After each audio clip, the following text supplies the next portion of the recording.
to the Father, we've made it this far.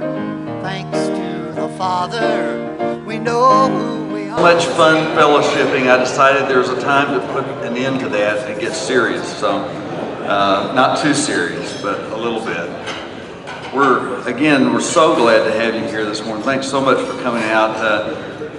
It's not, some of you came at 6:30. Even you who came at 7, that's still early, so we appreciate it. We appreciate your support of TBC. Before I talk about TBC, I want to express my deepest thanks to all of you for your prayers and your many expressions of love and concern for my son Travis, who suffered a stroke on April 1st, and my wife Joanna, whose kidney disease has grown worse in the last few months. As healing has taken place and Travis has grown stronger, I've told him how grateful I am to have a wide network of friends who I know I can count on. When they say, "I'll pray for you," they mean it. They mean it. And you have prayed.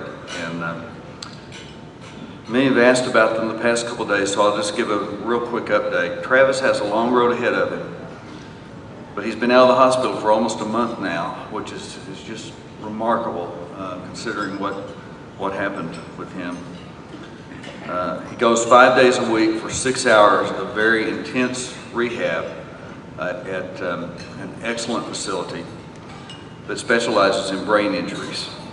He's staying positive and is determined to do whatever it takes to regain all of his motor skills and all of his cognitive abilities. Joanna recently started a steroid regimen that her doctor believes will fight her disease. She's struggling with some of the side effects of that right now, and I appreciate your continued prayers for her. Sleep is not easy these days.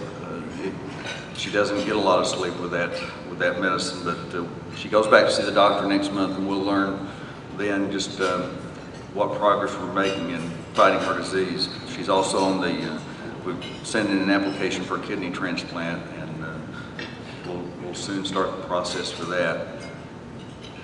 I want you to know I can't say enough good things about our Texas Baptist Committed Board. If you're a member of our board, please stand. There are a few of you here today.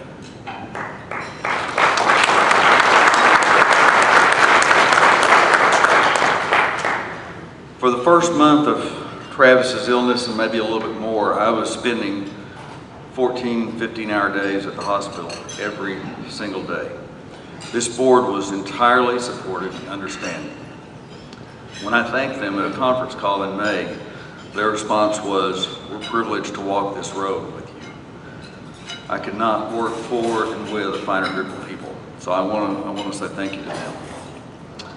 Now I also want to take a moment to express my appreciation for our BGCT leadership team, David Hardage and Steve Vernon. Steve is here. David will speak in a few moments, who provide day-to-day leadership from the Baptist building, and Jeff Johnson, Byron Stevenson, and Kathy Hillman, who have served Texas Baptist with grace and distinction since their election last October. Jeff and Kathy now have the opportunity to continue that work, joined by Renee Maciel. Jeff and Kathy are with us this morning. Renee had a breakfast at BUA and so was unable to join us. Let's congratulate Texas Baptist newly elected leaders.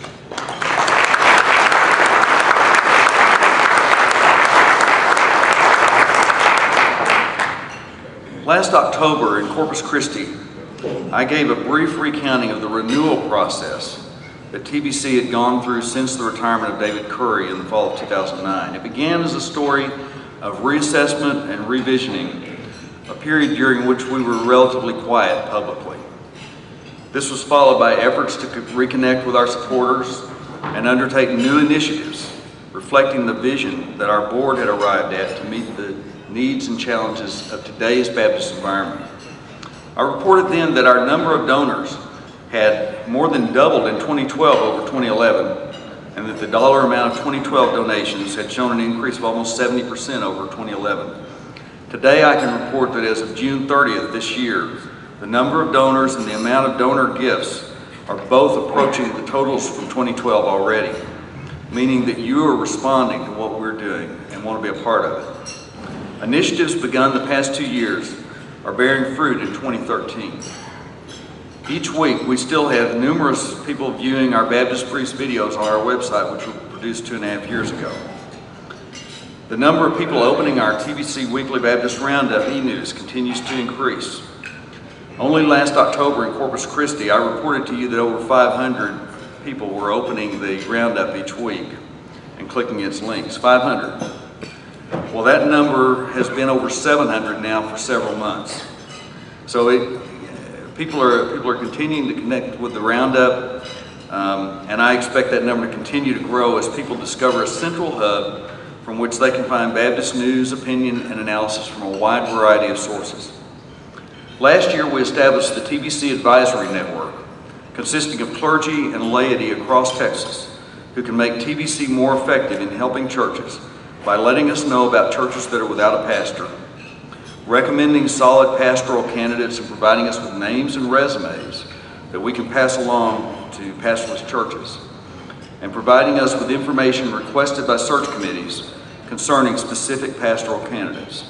I've begun to tap into this network in response to recent requests from search committees, and have received several responses that I've then been able to share with those committees.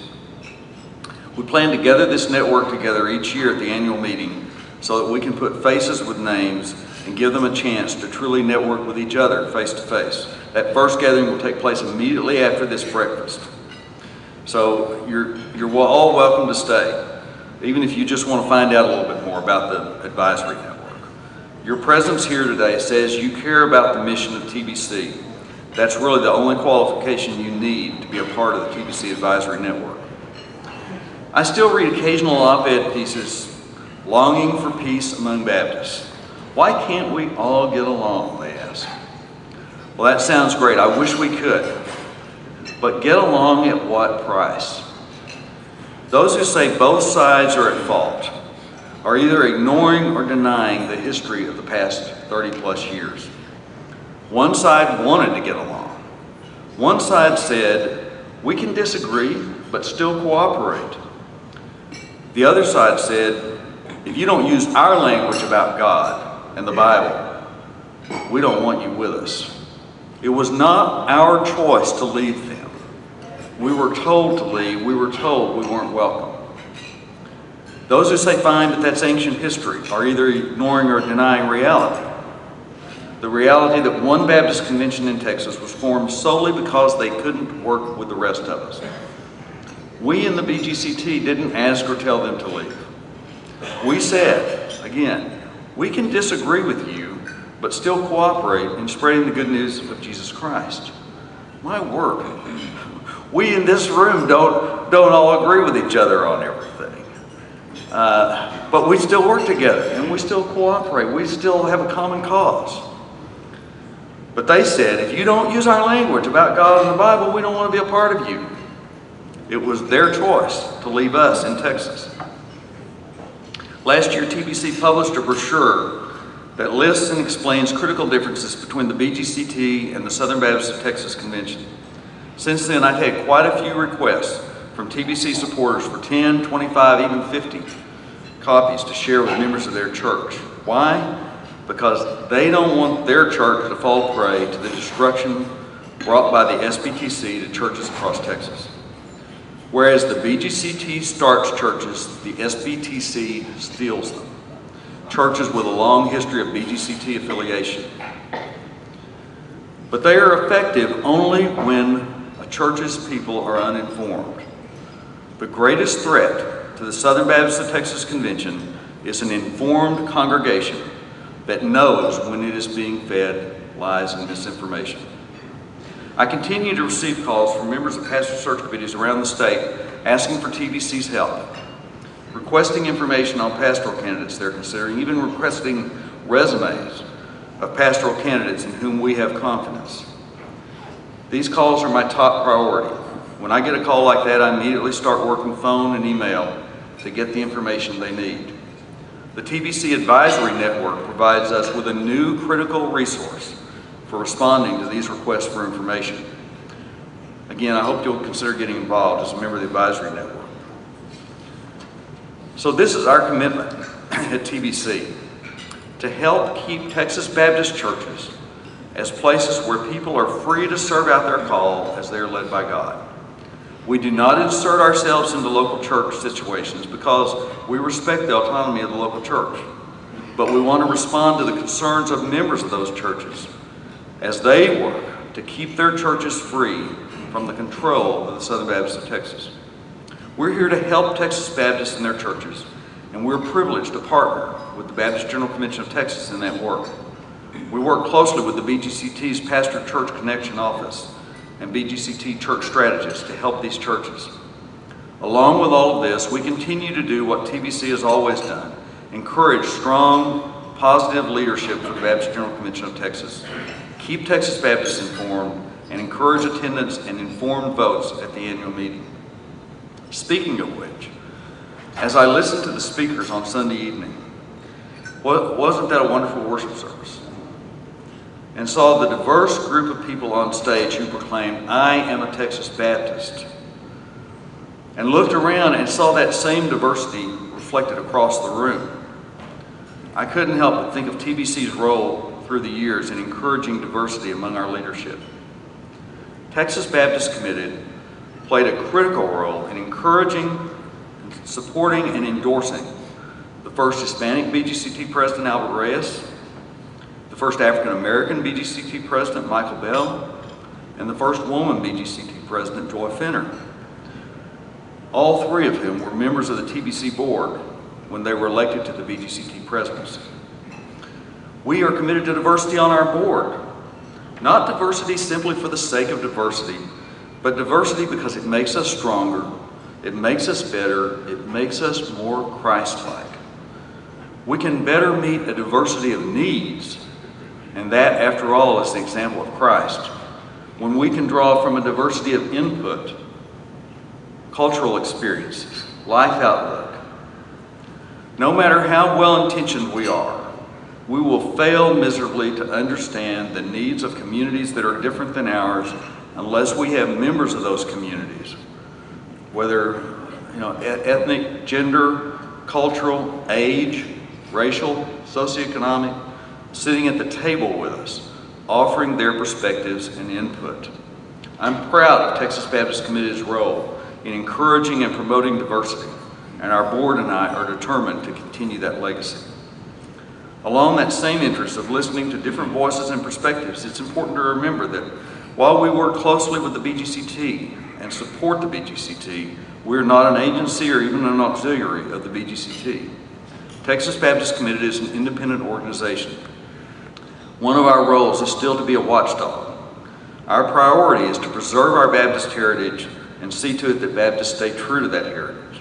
So one of our roles is to hold Baptists, even our friends at the BGCT, accountable to that Baptist heritage, and we take that role very seriously. The threats faced by Texas Baptists may change in form and venue, but they will always be there because there will always be those who want to dictate rather than cooperate. Dictate rather than empower, control.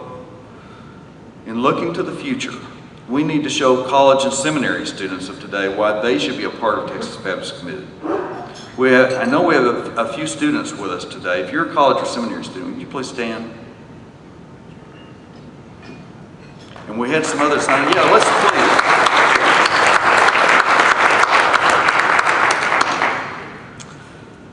Young people, these are Texas Baptists, and we want you to be a part of this. And we want you to be a part of Texas Baptist Committed. We need you. If these faces that you just saw are the face of the future of Texas Baptist Committed, then we'll be in good shape. We need more of you. We need more of you. This morning, I want to officially announce another way in which Texas Baptist Committed is looking to the future. In January, at my recommendation, our board voted unanimously to establish the Texas Baptist Committed Endowment Fund. Our good friend and board member, Bob Stevenson, has generously made the first donation of $10,000 to this fund. Bob has gotten us started. It's up to the rest of us to build on the cornerstone that Bob Stevenson has laid for us. In front of you, you'll find a packet that contains a brochure that tells you the many creative ways in which you can contribute to the Texas Baptist Committed Endowment Fund and the tax benefits and so forth that go along with those. These are, of course, in addition to simple one-time cash gifts or monthly or annual pledges. You can give that way to the endowment fund as well. Many of you are already contributing financially to what TBC is doing today. I hope you'll consider contributing to what TBC will be doing 5, 10, 20, or even 50 years from now. Those who refused to work with us 20 and 30 years ago have trained up new generations who are using the same tactics to undermine the BGCT today. That's a pretty good indication that they're still going to be hard at work 30 years from today. And the work of Texas Baptist Committed will still be critical to keeping Texas Baptists informed and free. Please help us to make sure TBC will be around to do that work. If TBC doesn't do it, who will? Dr. Hartage's talk this morning is entitled Going Forward, and that could well be our theme at TBC, because we're looking forward to meeting the challenges of the coming years with your active involvement. TBC is at work, and we invite you to be an active part of that work. And Wesley's going to come now, and after Wesley, I've asked Jeff Johnson to say a few words. I so appreciate what Jeff has done during the past year. Jeff has also been a good friend. I can't tell you how many text messages I've received in the past few months from Jeff saying, how's Travis doing today, how's Joanna? And that has meant a lot to me. So I have a deep appreciation for him. I've asked Jeff to come after Wesley. So, thank you so much for being here today.